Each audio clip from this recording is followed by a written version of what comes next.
First contact with the artifact. Dr. Sarah Mitchell stood at the observation deck of the UES Hawking, watching as the massive structure slowly rotated against the backdrop of dying stars. The artifact, as they'd taken to calling it, stretched across space like a twisted metal spider web, its crystalline appendages pulsing with an ominous red glow. Each pulse synchronized perfectly with another star's premature death in the surrounding cluster. 14 more stars lost in the past month alone. Admiral Chen's voice carried across the deck. The Galactic Council is getting desperate. They've never seen anything like it. Sarah turned to face the Admiral, her dark eyes reflecting the crimson light from the viewport. As Earth's leading genophysicist, she'd seen her share of alien technology, but this was different. The artifact didn't just seem alien, it felt wrong, like a cancer in the fabric of space itself. "And they're certain it's artificial?" she asked, though she already knew the answer. The Council wouldn't have requested Earth's help if they weren't absolutely sure. 500 different species have confirmed it, Chen replied, stepping closer to the viewport. The structure exhibits perfect geometric patterns at the quantum level. Natural phenomena don't do that. Sarah nodded, her fingers unconsciously tracing patterns on her neural interface implant, standard issue for all deep space scientists. The small crystalline disk at the base of her skull hummed quietly, processing the massive amounts of data streaming from the artifact. "What's truly fascinating," Chen continued, "is that it's been here longer than any known civilization. The Council's best estimates put it at roughly 3 million years old, and it just started activating now. After all this time, 6 months ago, right after humanity joined the Galactic Council."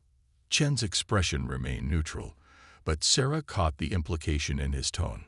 The timing wasn't a coincidence.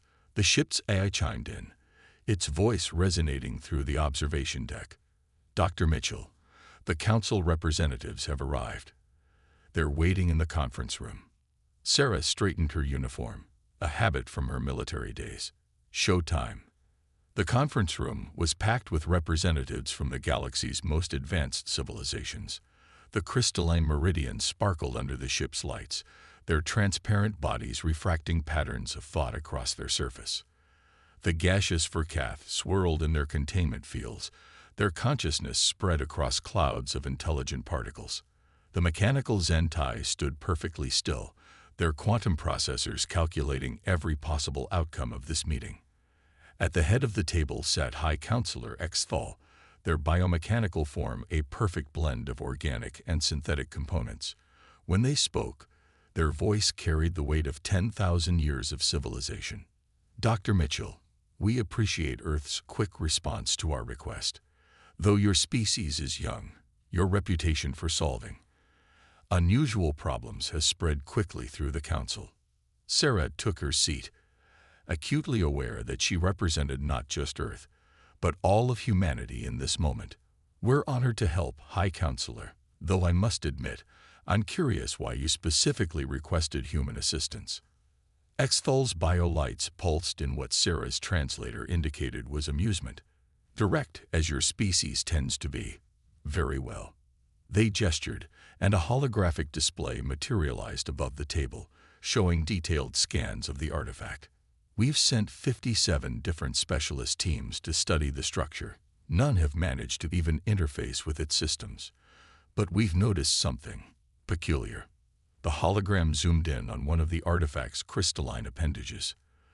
The structure emits quantum frequencies that seem to respond to organic neural patterns, specifically patterns that match human brain activity with 99.97% correlation. The room fell silent. Sarah's mind raced with implications. "You're saying this thing, this ancient structure that's been dormant for millions of years, is somehow tuned to human consciousness?" "Precisely." One of the Zentai spoke, its mechanical voice precise and measured. "Which leads to two possibilities. Either this is an astronomical coincidence, or whoever built this was somehow connected to humanity." Sarah finished. "Despite the fact that we only achieved spaceflight a century ago." There is a third possibility, a Verkath cloud whispered, its particles forming patterns of concern. That humanity's emergence was not random. That you were created for this moment. Sarah felt the weight of every alien gaze in the room. The implications were staggering. If humanity had been engineered by some ancient civilization. But that was a question for another time. Right now, they had more pressing concerns. Sarah looked back at the hologram, at the massive structure that somehow sang in harmony with human consciousness. Whatever mysteries lay within, whatever truths about humanity's origins might be revealed, one thing was clear. They were running out of time. "I'll need a small team," she said, "and unlimited access to all your data on the structure. Also, I want Admiral Chen as my military liaison." Exthal's BioLights pulsed agreement. "Granted, though I must warn you. Approaching the artifact is extremely dangerous. The last team that attempted physical contact was destroyed at the quantum level. Their consciousness patterns were completely erased from existence." Sarah felt a chill run down her spine, but kept her voice steady. "When do we start?" "Immediately," Exthal replied. "We're detecting new energy patterns forming within the structure. Whatever it's building toward, we believe it will reach critical mass within 30 days. As the meeting concluded, and the alien representatives filed out, Admiral Chen approached Sarah. "You know what they're not saying, right?" he murmured. Sarah nodded. "If we fail, they'll have no choice but to destroy this entire sector of space to stop the artifact. Billions would die." "No pressure," Chen said with a grim smile. Sarah turned back to the hologram, studying the intricate patterns that somehow resonated with human consciousness. Somewhere in those ancient geometries lay answers. About the artifact, about humanity's true origins, and about why, after millions of years, it had chosen this moment to awaken. She just hoped they'd live long enough to understand them. In her quarters later that night, Sarah reviewed the data packets from previous expedition attempts. Each approach to the artifact had ended in failure, some more spectacularly than others. The Meridians had tried to communicate through crystalline harmonics.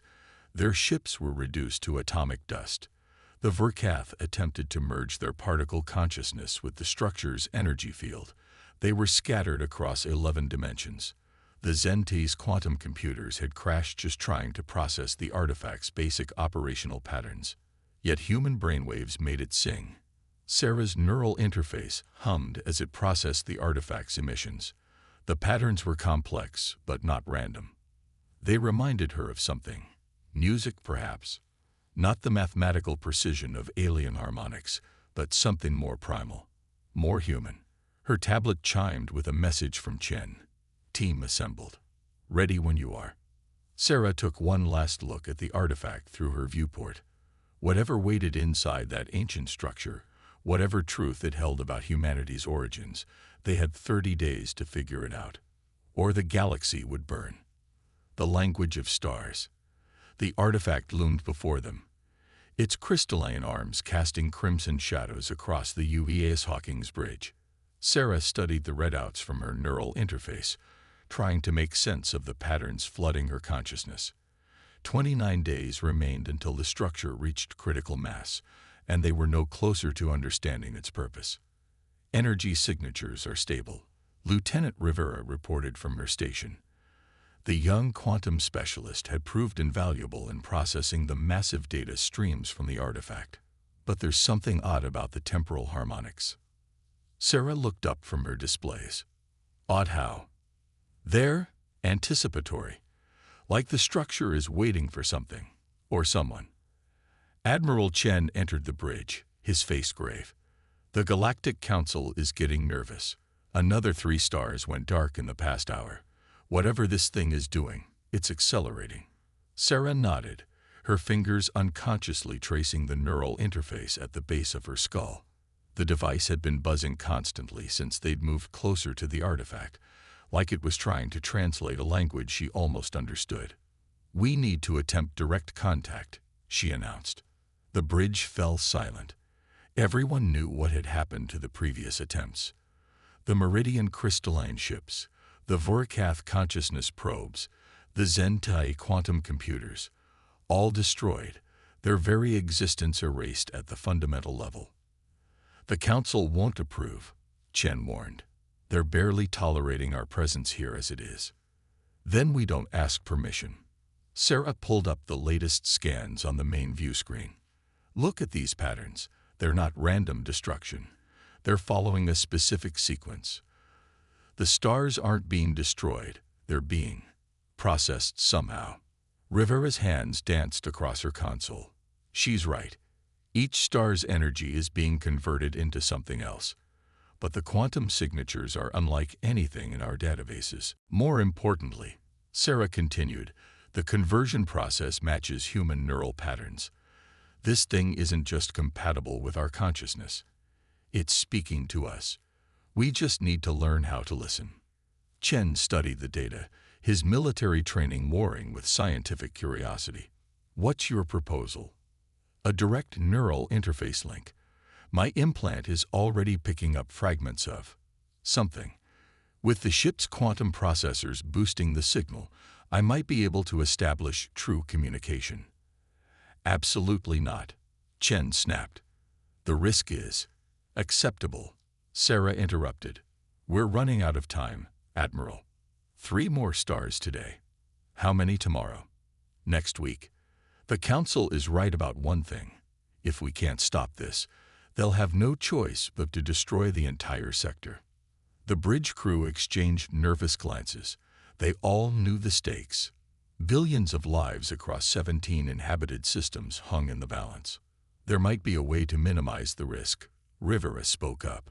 If we modify the quantum shielding to match the artifact's harmonic frequency, we could create a sort of buffer zone, a safe space for first contact. Sarah nodded encouragingly. The structure responds to human consciousness. If we can match its quantum frequency, we might survive long enough to say hello, Chen finished. He sighed, knowing he'd already lost this argument. How long to set up? 6 hours for the modifications, Rivera replied. Another 2 for testing. You have 4, Chen said. I want this done before the Council realizes what we're attempting. The next few hours passed in a blur of preparations. Rivera's team worked miracles with the quantum shielding, while Sarah fine-tuned her neural interface to handle the expected data surge.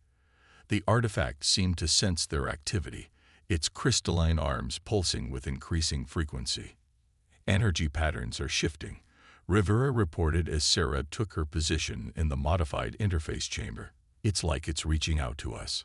Sarah settled into the interface cradle, trying to ignore the knot of fear in her stomach. The chamber was a marvel of human engineering, quantum shielding arrays, consciousness stabilizers, and enough processing power to run a small city, all focused on keeping her mind intact during contact. Remember, Chen's voice came through the comm. At the first sign of quantum destabilization, we pull you out. No heroics. Sarah managed a smile. Would I do that? You're about to link your consciousness to an ancient alien artifact that's eating stars. I think we're well past heroics. The chamber hummed to life, its systems synchronizing with Sarah's neural implant. The artifact's presence grew stronger in her mind, no longer just random patterns, but something almost musical. Beginning quantum frequency match, Rivera announced. Neural interface at maximum capacity. Consciousness buffer stable. Sarah closed her eyes, letting her mind reach out toward the massive structure. The artifact's song grew louder, more complex. Patterns within patterns, harmonies that spoke of impossible age and purpose. Contact in 3, 2, 1. The universe exploded behind Sarah's eyes. Information flooded her consciousness, not in words or images, but in pure concept and emotion. The artifact wasn't just a machine. It was a message, a warning, a key. And it had been waiting for humanity for a very, very long time. Through the overwhelming surge of data, Sarah managed to form words. It's not destroying the stars. It's transforming them, building something. Building what? Chen's voice seemed to come from very far away. Before Sarah could answer, a new presence entered her mind. Ancient, vast, aware. "Hello, child," it said in a voice that tasted like starlight. "We AKVBDEN waiting." Sarah's last conscious thought, before the darkness took her, was that humanity's origins were far stranger than anyone had imagined, and they were about to learn the truth, ready or not. Trial by fire. Sarah floated in an ocean of stars. The ancient consciousness surrounded her, vast beyond comprehension yet somehow familiar. Images and concepts cascaded through her mind. Civilizations rising and falling, stars being born and dying, all part of a grand design she could barely grasp. "URURLI," the presence communicated. "The sequence is incomplete." The sequence. Sarah managed to form the thought despite the overwhelming flood of information. "You mean the stars you're consuming?" "Not consuming. Awakening." Memories that weren't her own filled Sarah's consciousness. She saw a civilization so advanced they had transcended physical form, becoming beings of pure energy and thought. The precursors, as she instinctively knew them, had seeded the galaxy with their technology, preparing for something. Warning. Neural patterns becoming unstable. Rivera's voice cut through the vision, seeming to come from light years away. "We need to pull her out." "No," the thought came from both Sarah and the ancient presence. "They must understand." More images flooded her mind. The precursors had discovered something terrible, a flaw in the fabric of space-time itself. Reality was unraveling, slowly but inevitably. They had devised a solution, but its implementation would take millions of years. The stars, Sarah realized. "You're not destroying them. You're converting them into quantum stabilization nodes." "Yes, but DECQNC is SURATI. AL. Premature activation risks catastrophic failure." "Dr. Mitchell, your consciousness is fragmenting," Rivera's worried voice interrupted again. 10 seconds to forced disconnect. "Wait." Sarah fought to maintain the connection. "Why humans? Why are we connected to your technology?" The ancient presence seemed to hesitate. "Because you are our LEJC. Our children." The connection broke. Sarah gasped as her consciousness slammed back into her physical body. The interface chamber spun around her as multiple alarms blared. "Neural patterns stabilizing," Rivera reported, relief evident in her voice. "Though I'm detecting some unusual quantum entanglement effects." Admiral Chen helped Sarah out of the interface cradle. "What happened in there?" "You were talking about stars and sequences." Sarah's hands shook as she disconnected her neural interface. "It's not a weapon," she said. "It's a repair system." The precursors, the beings who built it, they discovered that the universe itself is deteriorating. This device was meant to fix it. Fix the universe. Chen's skepticism was clear. How? By converting specific stars into quantum stabilization nodes. But the sequence has to be perfect. Sarah pulled up the stellar data on a nearby display. "When we joined the Galactic Council, our ships and technology disrupted the careful order they planned. The system activated prematurely. And now it's consuming stars faster than intended." Rivera finished, "creating an unstable network that could tear reality apart instead of saving it."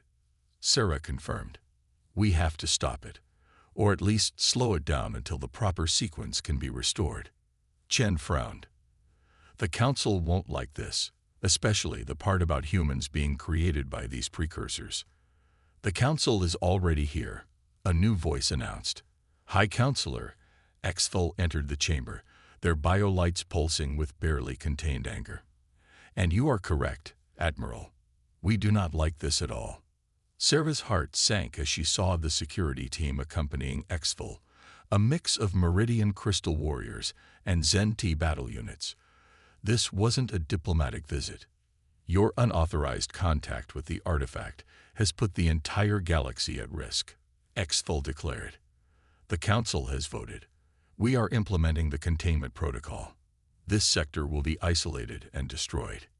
You can't. Sarah protested. Billions will die. Trillions will die if we don't stop this now. Exthal's biolights pulsed with what might have been regret. We appreciate your efforts, Dr. Mitchell, but the risk is too great. Humanity's connection to these precursors is precisely why you cannot be trusted with this situation. That's why we're the only ones who can fix it, Sarah countered. The artifact responds to human consciousness. We can communicate with it, guide it back to the correct sequence. And if you fail, if your interference causes the quantum cascade to accelerate. Exthal gestured, and the security team moved forward. I'm sorry, but you will be escorted back to Earth. The containment protocol begins in 6 hours. Sarah felt something stir in her mind, an echo of the ancient presence, a fragment of knowledge left behind. She understood suddenly why the precursors had chosen humanity, why they had shaped Earth's evolution to create beings that could interface with their technology. It wasn't just about neural patterns. It was about something uniquely human, the ability to improvise, to find solutions where pure logic failed. What if I could prove it? She said quickly. Give me 1 hour with the artifact. If I can't demonstrate that we can control the sequence, we'll leave willingly. Exthal's biolights flickered, their species equivalent of raised eyebrows. You would stake billions of lives on this. No, Sarah met their gaze steadily. I'm staking trillions, because if I'm right about what's happening to the fabric of space-time, your containment protocol won't save anyone. It'll just ensure there's no one left to fix it. The chamber fell silent. Even the Zen-T battle units seemed to be processing her words. Finally, Exthal spoke. 1 hour, Dr. Mitchell. But if you fail, if there's even a hint that you've lost control of the situation, I understand. Sarah was already moving back to the interface cradle. Rivera, Chen, I'll need you both. We're going to attempt something that hasn't been done in 3 million years. What's that? Chen asked as he helped her reconnect the neural interface. Sarah managed a grim smile. We're going to teach an ancient alien superstructure how to improvise. As the interface chamber powered up again, Sarah felt the artifact's presence growing stronger. But this time, she wasn't afraid. She understood now why humanity had been chosen, why they had been guided to this moment. The precursors had created humanity not just as caretakers, but as innovators. They had given them the ability to interface with their technology, but also the creativity to use it in ways they had never imagined. Now it was time to prove they had chosen wisely. The fate of the universe depended on it. Legacy of the precursors. The interface cradle hummed to life around Sarah as Rivera made the final calibrations. They had less than an hour to prove humanity's worth to the Galactic Council, or billions would die in the containment protocol. Neural interface at maximum capacity, Rivera reported. But I've modified the consciousness buffers based on the data from your last connection. You should have more flexibility this time. Sarah nodded, understanding the hidden meaning. Rivera had given her the ability to push the boundaries of the interface, to attempt things the precursors might never have intended. Exactly what humanity did best. The council observers are in position, Chen reported grimly. A dozen alien representatives now crowded the observation deck above, their various forms casting strange shadows across the interface chamber. No pressure. Sarah closed her eyes, letting her consciousness expand toward the artifact. The connection formed instantly this time, familiar yet different. The ancient presence was waiting. You are to earn, despite the danger. We need to fix the sequence. Sarah projected the thought clearly. Show me what's wrong. The universe exploded into her mind again, but this time she was ready for it. She saw the network of converted stars as it was meant to be, a vast web of quantum stabilization nodes, each precisely tuned to reinforce the fabric of space-time. but the premature activation had created discordant nodes, threatening to tear reality apart instead of strengthening it. Neural patterns holding steady. Rivera's voice came from far away. But there's something odd about the quantum resonance. Sarah pushed deeper into the connection, letting her consciousness merge more fully with the ancient system. She could feel the wrongness now. The stars were being converted in the wrong order, creating interference patterns that grew more destructive with each activation. Sequence can to be altered, the presence insisted. Protocol must be followed. The protocol is already broken, Sarah argued. We need to adapt. She felt the presence's confusion. The concept of adaptation, of improvisation, was alien to it. The precursors had designed it to follow exact sequences, perfect patterns, but that rigidity was now part of the problem. Drawing on Rivera's modifications, Sarah did something unprecedented. She pushed her consciousness beyond the interface protocols, reaching for the artifact's core programming. The risk was enormous. One wrong move could shatter her mind completely. Quantum resonance increasing exponentially, Rivera warned. Dr. Mitchell, your consciousness patterns are evolving. WJ8 are you doing? The ancient presence seemed almost alarmed. This is not part of the HFY protocol. That's the point. Sarah managed through the strain. Sometimes you have to break protocol to fix something broken. She could see it clearly now. The artifact's base code, written in quantum harmonies and stellar frequencies. The precursors had created something beautiful, perfect, and utterly inflexible. But they had also created humanity, with their frustrating, wonderful ability to think outside established patterns. Look, she projected, sharing her understanding with the presence. The sequence is corrupted, but we can compensate. Instead of trying to force the original pattern, she reached out with her consciousness, manipulating the quantum harmonies like a conductor leading an orchestra. The converted stars were like instruments playing out of sequence, but instead of trying to force them back to the original score, she began to adapt the music itself. Impossible, the presence protested. But Sarah felt its interest, its growing understanding. Neural patterns are. I've never seen anything like this. Rivera's voice was filled with wonder. She's not just interfacing with it anymore. She's teaching it. Above them, the alien observers stirred. The meridian's crystalline forms flickered with complex patterns of light, while the Virkath clouds swirled in agitation. Even the stoic Zenti showed signs of surprise in their quantum emissions. Sarah pushed harder, her consciousness dancing through the quantum harmonies. Each converted star became a note in a new symphony, one that honored the precursor's original design while incorporating the chaos factor that humanity represented. Energy patterns are stabilizing, Rivera reported incredulously. The quantum cascade is realigning itself. Adaptation, the presence acknowledged. Improvisation, within the parameters. We understand now. The strain was becoming unbearable. Sarah's consciousness threatened to fragment under the pressure of maintaining such deep contact. But she could feel it working.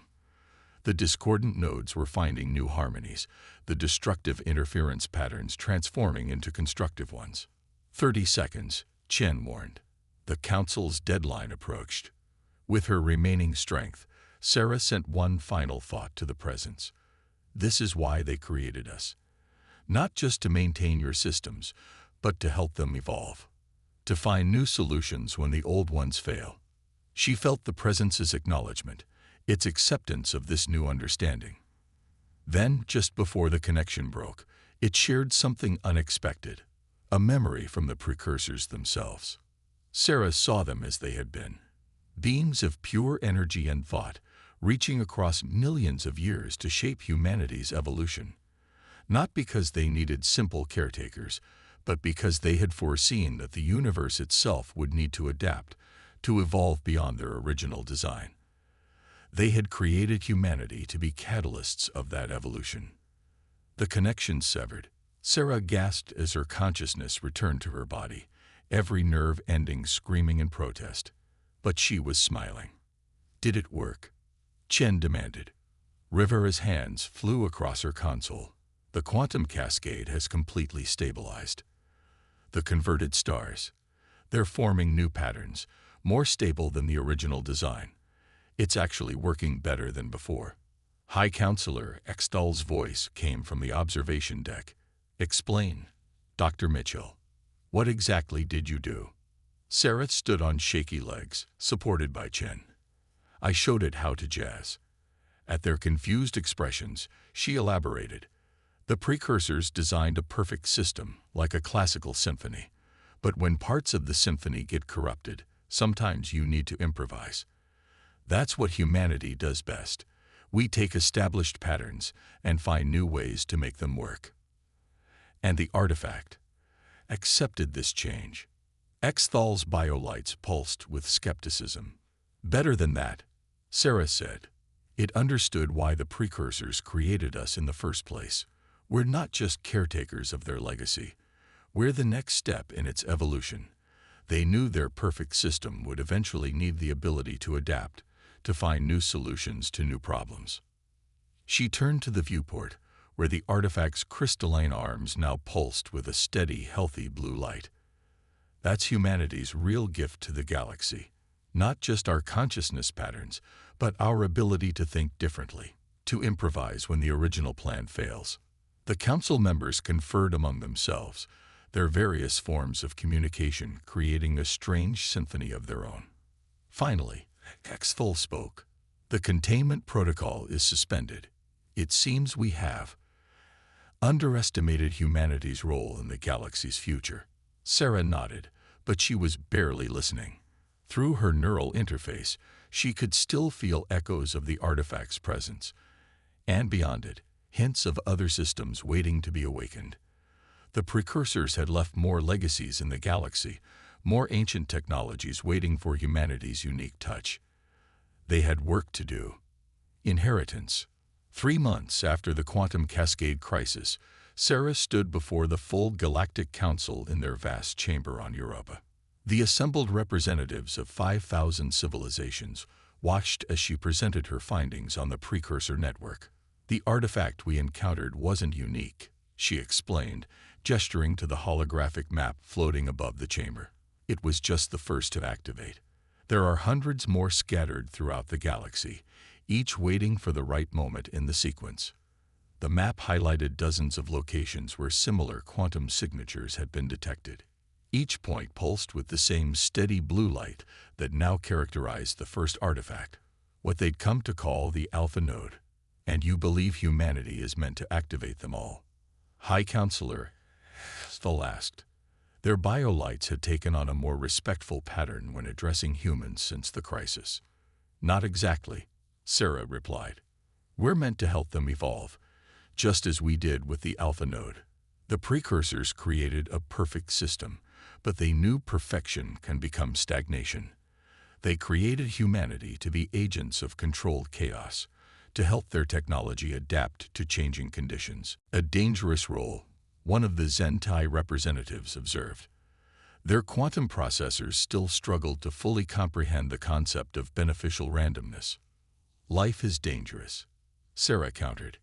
Evolution is dangerous, but it's necessary. The universe itself is not static. It grows, changes, develops new problems that need new solutions. The precursors understood this. That's why they didn't just leave caretakers for their technology. They left innovators. Admiral Chen, now Earth's official representative to the Council, stepped forward. We've already seen the benefits. The modified quantum stabilization network is 20% more efficient than the original design. It's not just preventing the deterioration of spacetime, it's actually strengthening it in ways the precursors didn't predict. Sarah nodded. Because they didn't want to predict everything. They wanted their legacy to grow beyond their original vision. The chamber erupted in multiple forms of communication as the council members debated among themselves. Sarah used the moment to check her neural interface. The quantum harmonies from the Alpha Node sang softly in her consciousness, But now she could detect other, fainter songs, the dormant nodes waiting to be awakened. Rivera, who had been promoted to lead Earth's new precursor technology division, sent her a private message. Beta node is showing increased activity. Think it's almost time. Before Sarah could respond, Xthal called for order. The Council has reached a decision. Humanity will be granted full access to all detected precursor sites, with oversight from a joint council committee. However, their biolights pulsed with what Sarah had learned to recognize as concern. "We have a condition." "What condition?" Chen asked. "We want the program expanded," Xthal said. "If humanity's gift is the ability to help perfect systems evolve, then perhaps that gift should not be limited to precursor technology." Sarah felt her breath catch as she understood the implications. "You want us to help modify other species' technology, to help them improvise. Many of our civilizations have achieved remarkable things through logic, order, and precise planning," Xthal explained. "But we recognize now that there are limits to this approach. The universe is not logical. It does not follow our careful plans. Perhaps it is time for all of us to learn what humanity has known instinctively, the value of controlled chaos." The chamber filled with signs of agreement from various species. Even the Zenti's quantum emissions carried tones of acceptance. "You understand what you're asking." Sarah wanted to be clear. We wouldn't just be consulting. To really share our gift, we'd need to establish deep collaboration, cultural exchange, true integration of our different approaches. "We are aware."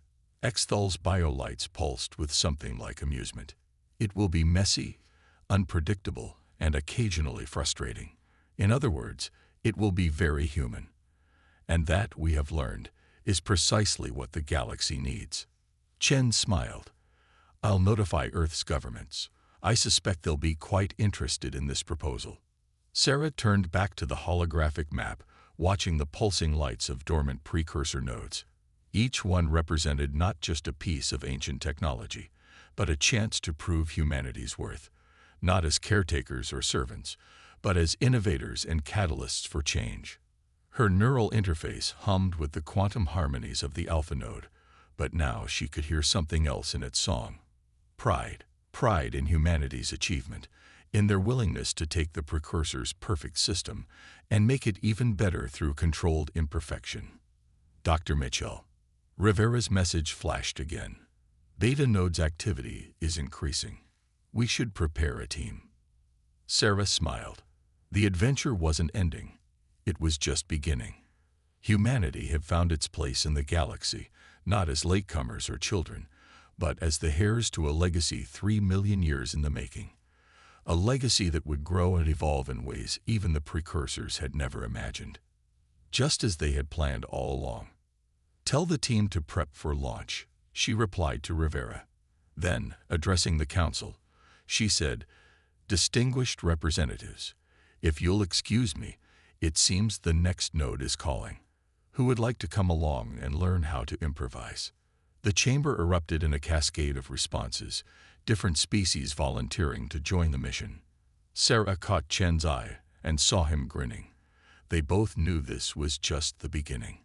Somewhere in the vast depths of space-time, she imagined the precursors watching with satisfaction as their grand experiment unfolded. They had created humanity not to preserve their legacy, but to transform it, to take their perfect foundation and build something even greater through the controlled application of chaos and creativity. As she left the council chamber, Sarah's neural interface picked up a faint signal, a fragment of thought from the alpha node, echoing across space. "The TSONGEVOVs, the DNCETONTINUs. Well done, children." Sarah smiled. The universe was changing, growing, becoming something new. And humanity would lead the way, one improvisation at a time.